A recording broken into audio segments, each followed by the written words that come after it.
जैसे कि स्ना राधे राधे। देखो आज अपने डिस्कशन करेंगे सबसे इंपॉर्टेंट पॉइंट, क्योंकि देखो ये एक ऐसा पॉइंट है, ये एक ऐसी डेफिनेशन है जो सारे एंगल्स आपसे 7th 8 9 10 सब में पूछे जाएंगे।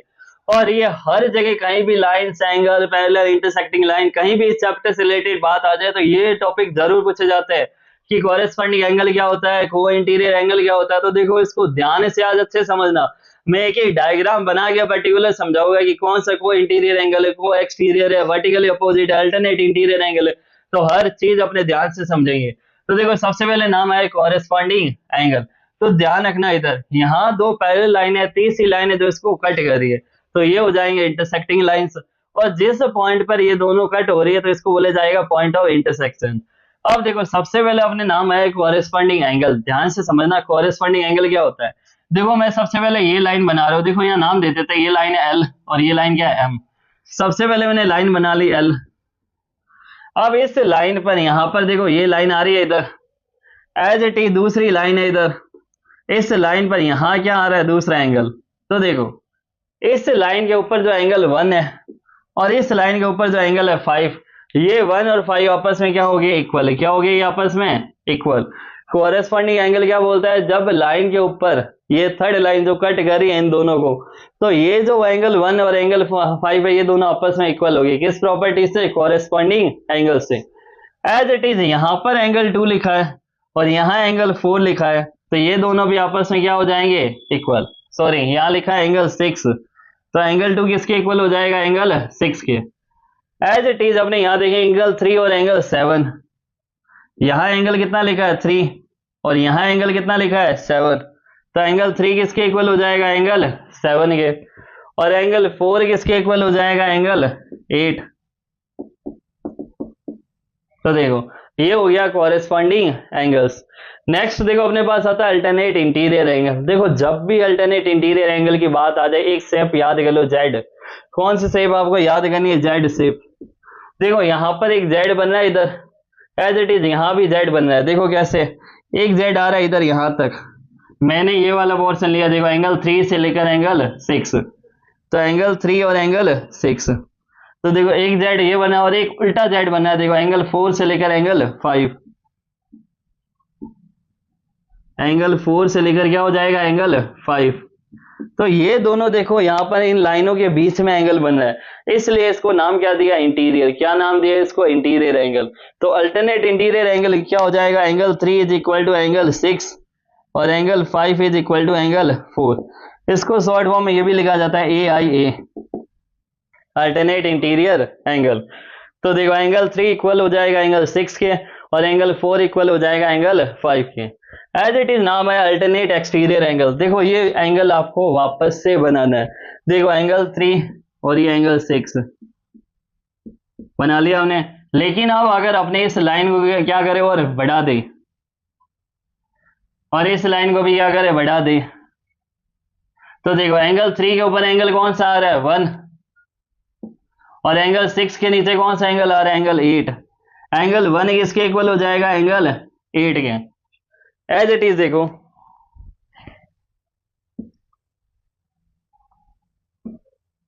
यहां अपोजिट आ रहा है जेड, 4 और 5 लिखा है यहाँ पर, 4 और 5। अगर मैं इस लाइन को और बढ़ा दूं तो यहाँ कौन सा एंगल आ रहा है, 2, यहाँ कौन सा एंगल आ रहा है, 7। तो एंगल 2 किसके इक्वल हो जाएगा, एंगल 7 के।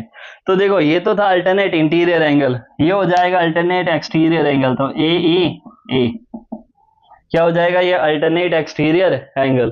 तो कॉरेस्पॉन्डिंग एंगल तो क्या था, जब लाइन के ऊपर जो एंगल बने, एंगल 1 किसके इक्वल था, angle 5, 2 angle 6, angle 3 equal to angle 7 और एंगल 4 इक्वल टू एंगल 8। इसमें जेड शेप आ रही अल्टरनेट इंटीरियर में अंदर की तरफ, और एक्सटीरियर में क्या हो जाएगा, बाहर की तरफ। ये 3 और 6 नहीं है, एंगल कौन सा बाहर, एंगल 1 और एंगल 8। एज इट इज यहाँ पर 4 और 5 अपने को नहीं लेना है, एक्सटीरियर एंगल क्या हो जाएगा, एंगल 2 और एंगल 7।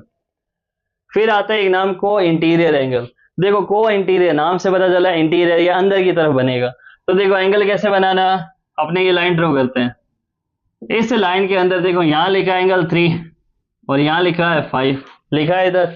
तो को इंटीरियर एंगल बोलता है कि इन दोनों का सम कितना आएगा, 180 डिग्री। कितना हो जाएगा, 180। तो angle 3 is equal to angle 5, sorry यहाँ आपने लिखेंगे angle 3 plus angle 5 equal to 180। इन दोनों एंगल का सम किसके इक्वल हो जाएगा? 180 डिग्री के। एज इट इज अगर अपने को देखो इस साइड अगर अपने देखें, यहां लिखा है 4 और यहां लिखा है 6, तो एंगल 4 प्लस एंगल 6 किसके इक्वल हो जाएगा? 180 डिग्री। तो देखो ये जो दोनों इक्वल हो रहे कौन सी प्रॉपर्टी से हो रहे हैं? को इंटीरियर एंगल। को इंटीरियर एंगल प्रॉपर्टी बोलती है कि जो दो अंदर एंगल बन रहे हैं इन दोनों एंगल का सम कितना होगा? 180 डिग्री। अब एक नाम है वर्टिकली अपोजिट एंगल। अब देखो वर्टिकली अपोजिट एंगल क्या होता है? यहां हमारे पास देखो इस लाइन पर आते हैं। सबसे पहले देखो इस लाइन का मैंने केवल इतना पोर्शन लिया है, ये स्ट्रेट लाइन है एल, और ये मैंने केवल इतना पोर्शन लिया है। अब ध्यान से समझना, यहां मैंने लिखा 1 और यहां मैंने लिखा 4।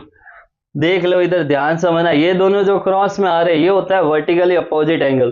तो ये दोनों आपस में क्या हो गए? इक्वल। एंगल 1 किसके इक्वल हो जाएगा? एंगल 4 के।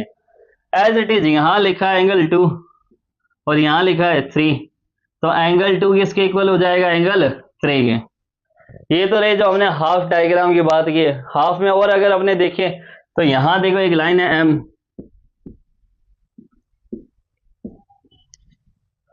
इस लाइन पर एंगल आ रहा है 5 और एंगल 8, तो यहां हमने लिख दिया 5 और यहां हमने क्या लिख दिया? 8। तो देखो एंगल 5 किसके इक्वल हो जाएगा? एंगल 8 के। एज इट इज यहां पर लिखा है 6 और यहां पर क्या लिखा है? 7, तो एंगल 6 किसके इक्वल हो जाएगा? 7 के। तो देखो एंगल 6 किसके इक्वल हो रहा है? एंगल 7 के। देखो अब एक नाम और है अपने सामने लीनियर पेयर या सप्लीमेंट्री एंगल।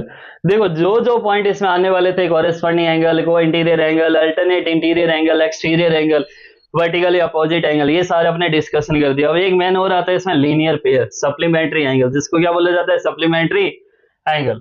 देखो यहां पर अगर मैं ये बात करूं कि यहां पर सिर्फ ये लाइन है, ये 1 और ये 2, लीनियर पेयर बोलता है कि स्ट्रेट के ऊपर जितने भी एंगल आ रहे, जितने भी लाइन में अपने डिवाइड कर दे, लेकिन इनका जब अपने सम करेंगे तो सम हमेशा कितना आएगा? 180। एंगल 1 प्लस एंगल 2 इन दोनों का सम कितना आएगा? 180 डिग्री। आप चाहो तो 1 और 2 ले सकते हो और आप चाहो तो इधर ये भी शो कर सकते हो कि देखो यहां पर ये लाइन है स्ट्रेट, ये 2 था और यहाँ कितना है? 4। एंगल 2 प्लस एंगल 4 इनका सम भी कितना आएगा? 180। अगर आपने ये स्ट्रेट लाइन देखे तो जैसे 1 और 2 का सम 180 है, 3 और 4 का सम भी कितना आएगा? 180 डिग्री। एज इट इज 5 और 6 में देखे तो भी क्या हो जाएगा? एंगल 5 प्लस एंगल 6 इसका सम कितना आएगा? 180। 7 और 8 का देखे, देखो ये सारी स्ट्रेट लाइन है, यहाँ था एंगल 5 और यहाँ एंगल 6, तो ये क्या हो जाएगा? 180। As it is angle 7 plus angle 8 इसका सम भी कितना होगा? 180। तो जो स्ट्रेट लाइन आ रही है, अब बीच में चाहिए कितनी लाइनों में इसको कट किया जाए, जैसे ये 6 है और ये 8 है और ये पर्टिकुलर पूरी लाइन क्या है? Straight line. तो एंगल 6 प्लस एंगल 8 इसका सम भी कितना आएगा? 180 डिग्री। तो ये सारे 180 डिग्री हो रहे हैं, सप्लीमेंट्री एंगल बन रहे हैं, तो इसको अपने सप्लीमेंट्री एंगल भी बोल सकते हैं और लीनियर पेयर। तो देखो ये सारे तो थे मेन जो पॉइंट जो अपने इस चैप्टर में अपने पढ़ेंगे। अगर आपका ये बेस क्लियर हो गया तो देखो ये आप ध्यान रखना, ये चैप्टर सिर्फ आपका क्लियर नहीं होगा, आप आगे जब 8 में, 9th में, 10th में जब आप पढ़ोगे तो आगे ये हर जगह आता है और कंपटीशन एग्जाम में भी ये पूछा जाता है कि वर्टिकली अपोजिट एंगल या अल्टरनेट एक्सटीरियर एंगल, कोई भी एक एंगल दे देंगे और पूछा जाता है दूसरा एंगल अपने को फाइंड करना। तो अगर आपका ये बेस क्लियर होगा तभी आप अच्छे से पूरे चैप्टर को सॉल्व कर पाओगे, आगे क्वेश्चन को सॉल्व कर पाओगे। तो देखो इसलिए मेरा एक ही टारगेट रहता है, मैं हमेशा बेस समझाता हूँ। अगर आपका ये बेस क्लियर हो गया तो आप चैप्टर पढ़ना, चैप्टर को जब अपने सॉल्व करेंगे ना तो आपको मजा आएगा, क्योंकि सारे क्वेश्चन, सारे नाम अपने पहले से ही देख चुके हैं। तो देखो अब अपने डिस्कशन करेंगे एक्सरसाइज 5.1 जो नेक्स्ट वीडियो में अपने देखेंगे। अगर आपको मेरी वीडियो पसंद आई तो लाइक, शेयर एंड सब्सक्राइब जरूर कीजिए। Thank you so much, best of luck.